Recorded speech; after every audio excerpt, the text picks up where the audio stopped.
दुनिया के 180 से ज्यादा देशों में फैले 120 करोड़ से ज्यादा हिंदू राम मंदिर के बनने की खुशियां मना रहे हैं। लेकिन जैसे कि हमेशा देखा गया है, पाकिस्तान समेत दुनिया के 57 इस्लामिक देशों के सीने में दर्द उठ गया है। ऑर्गेनाइजेशन ऑफ इस्लामिक कोऑपरेशन, जो पूरी दुनिया के मुसलमानों के हित के लिए काम करने वाली संस्था बताई जाती है, उसका कहना है कि राम मंदिर का निर्माण गंभीर चिंता का विषय है। वो इस चिंता का विषय इसको इसलिए बता रहे हैं क्योंकि उनको लगता है कि मात्र 500 वर्ष पहले मुगल हमलावर बाबर की अगुवाई में मंदिर तोड़कर जहां मस्जिद बनाई गई थी, वो हमेशा से मस्जिद ही थी। ओआईसी के हिसाब से उसी जमीन पर राम मंदिर का निर्माण किया जाना बहुत गंभीर चिंता का विषय है। दुनिया भर के इस्लामिक देशों का समूह ऑर्गेनाइजेशन ऑफ इस्लामिक कोऑपरेशन को अक्सर भारत के आंतरिक मामलों में घुसने की आदत है, और यह कोई पहला मामला नहीं है। ओआईसी राम मंदिर को लेकर काफी परेशान है। अपना दर्द दुनिया के सामने रखने के लिए उसने एक स्टेटमेंट जारी किया है। इसके कुछ हिस्से हम आपको भी दिखाना चाहते हैं। इसमें लिखा है कि अयोध्या में जिस जगह पर बाबरी मस्जिद थी, वहां पर राम मंदिर का बनना और उद्घाटन होना गंभीर चिंता का विषय है। इसका मकसद इस्लाम से जुड़े ऐतिहासिक स्थल को मिटाना है। बाबरी मस्जिद उस जगह पर 500 वर्षों से थी।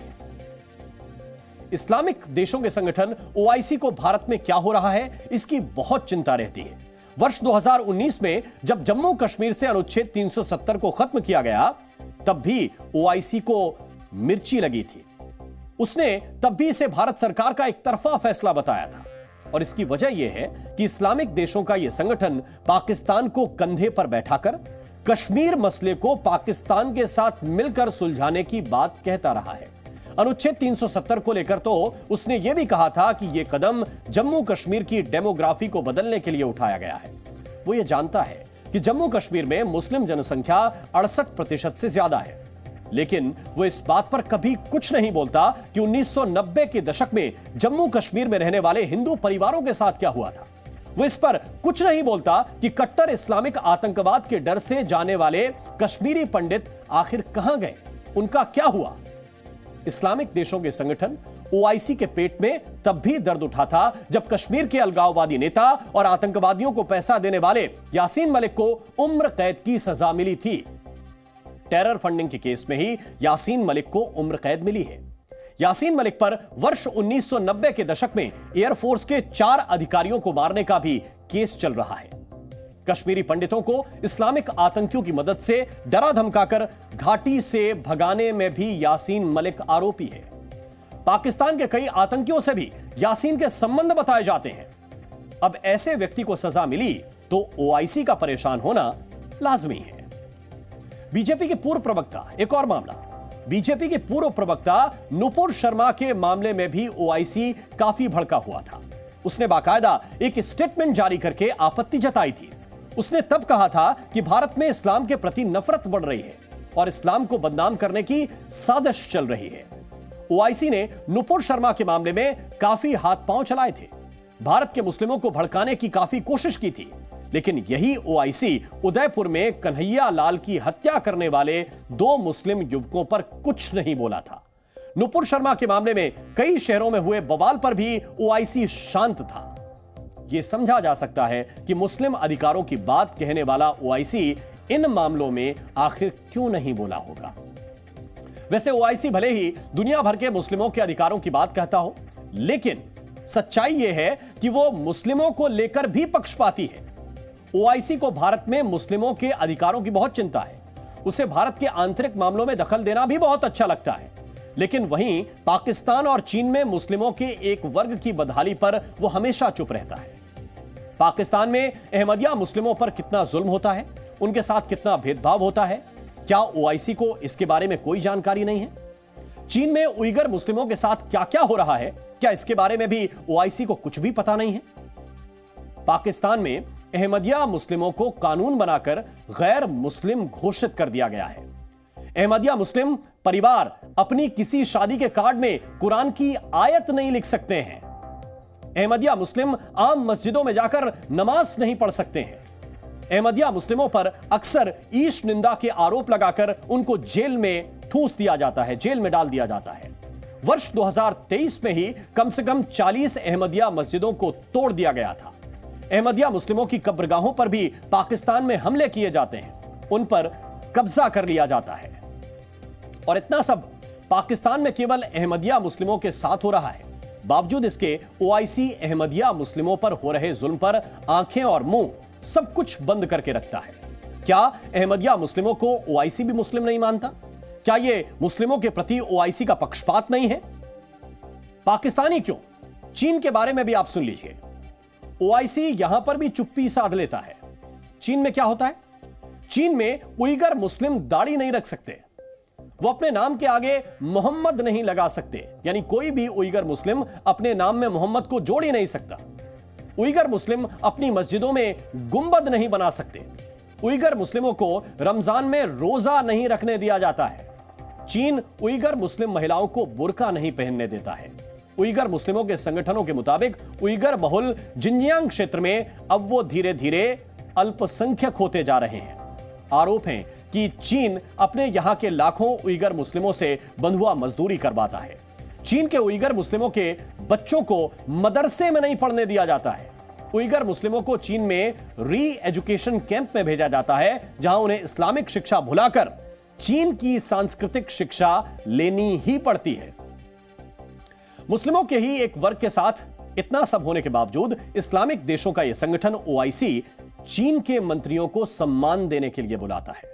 वर्ष 2022 में ओआईसी में शामिल इस्लामिक देशों के विदेश मंत्रियों की एक मीटिंग हुई थी। इसमें चीन के तत्कालीन विदेश मंत्री वांग यी को सम्मानित भी किया गया था। इस मीटिंग में तुर्की को छोड़कर बाकी बचे 56 देशों में से एक ने भी उइगर मुस्लिमों की बदहाली को लेकर कुछ भी नहीं बोला था।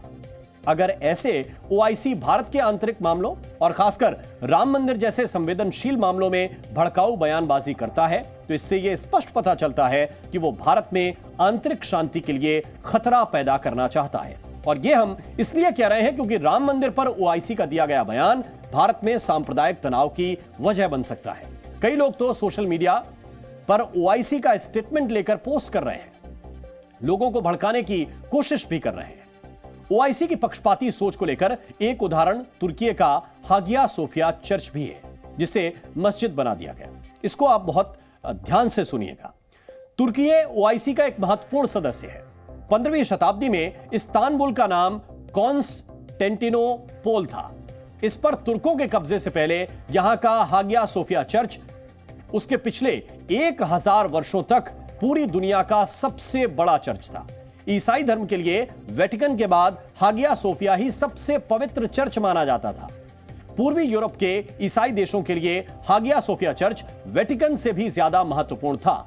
लेकिन वर्ष 1453 में कॉन्स्टेंटिनोपोल पर तुर्क हमलावरों ने कब्जा कर लिया और इसके बाद इन लोगों ने कॉन्स्टेंटिनोपोल शहर का नाम बदलकर इस्तांबुल कर दिया और हागिया सोफिया चर्च को मस्जिद में तब्दील कर दिया गया। पहले विश्व युद्ध के बाद जब आधुनिक तुर्की की स्थापना हुई, तब तुर्की के राष्ट्रपति मुस्तफा कमाल अतातुर्क ने हागिया सोफिया को म्यूजियम में बदल दिया था। लेकिन देखिए, वर्ष 2020 में तुर्की के राष्ट्रपति एर्दोआन ने हागिया सोफिया को एक बार फिर मस्जिद में बदल दिया। तो एर्दोआन के इस कदम का ओआईसी ने कभी विरोध नहीं किया। क्या चर्च को मस्जिद में बदलना ओआईसी को मंजूर है? क्या हागिया सोफिया म्यूजियम को दोबारा मस्जिद में बदल देना ओआईसी के विचारों से मेल खाता है? जहां तक भारत की बात है तो वर्ष 1969 में अपनी स्थापना के बाद से ही ओआईसी और भारत के बीच कुछ ठीक नहीं रहा है। भारत फिलहाल दुनिया में मुस्लिम आबादी वाला तीसरा सबसे बड़ा देश है, लेकिन उसके बावजूद भारत ओआईसी का हिस्सा नहीं है। भारत इस संगठन में इसलिए कभी शामिल नहीं हुआ क्योंकि पाकिस्तान को लगता है कि भारत को शामिल नहीं किया जाना चाहिए। वर्ष 1969 में मोरक्को की राजधानी रबात में इस्लामिक समिट कॉन्फ्रेंस हुई थी। इस कॉन्फ्रेंस में सऊदी अरब के तत्कालीन किंग फैसल बिन अब्दुल अजीज अल सऊद ने भारत को भी आमंत्रित किया था। उस वक्त देश के राष्ट्रपति जाकिर हुसैन थे। भारतीय प्रतिनिधिमंडल ने समिट में अपना संबोधन भी दिया था। पाकिस्तान को ओआईसी के किसी समिट में भारत की मौजूदगी रास नहीं आई। पाकिस्तान के तत्कालीन राष्ट्रपति जनरल याया खान ने भारत का बहिष्कार किया था, जिसके बाद भारत के बाकी सेशन रद्द कर दिए गए थे। वर्ष 2006 में सऊदी अरब के तत्कालीन किंग अब्दुल्ला बिन अब्दुल अजीज भारत दौरे पर आए हुए थे। तब उन्होंने यह माना था कि भारत को ओआईसी में पर्यवेक्षक का दर्जा मिलना चाहिए। पाकिस्तान ने इस पर आपत्ति जताई थी। उसका कहना था कि ओआईसी में पर्यवेक्षक के तौर पर शामिल किसी देश का विवाद ओआईसी के किसी देश से नहीं होना चाहिए। आपको बता दें कि पाकिस्तान ओआईसी का सदस्य है और पाकिस्तान के साथ भारत का कई मामलों में विवाद भी चल रहा है। यानी ओआईसी में शामिल होने या पर्यवेक्षक बनने को लेकर जब भी भारत के पक्ष में बातें कही गईं, तो पाकिस्तान ने उसका विरोध किया। भले ही मुस्लिम जनसंख्या के हिसाब से भारत तीसरा बड़ा देश हो, लेकिन पाकिस्तान ने हमेशा आपत्ति जताई। उसका कहना था कि ओआईसी में पर्यवेक्षक के तौर पर शामिल किसी देश का विवाद ओआईसी के किसी देश से नहीं होना चाहिए। आपको बता दें कि पाकिस्तान ओआईसी का सदस्य है और पाकिस्तान के साथ भारत का कई मामलों को लेकर विवाद है। यानी ओआईसी में शामिल होने या पर्यवेक्षक बनने को लेकर जब भी भारत के पक्ष में बात हुई, तो पाकिस्तान इसका खुलकर विरोध करता रहा।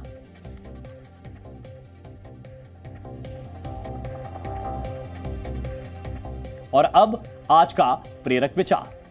अगर आप समय पर अपनी गलतियों को स्वीकार नहीं करते, तो आप एक और गलती कर बैठते हैं। आप अपनी गलतियों से तभी सीख सकते हैं जब आप अपनी गलतियों को स्वीकार करना सीखते हैं। जी न्यूज़।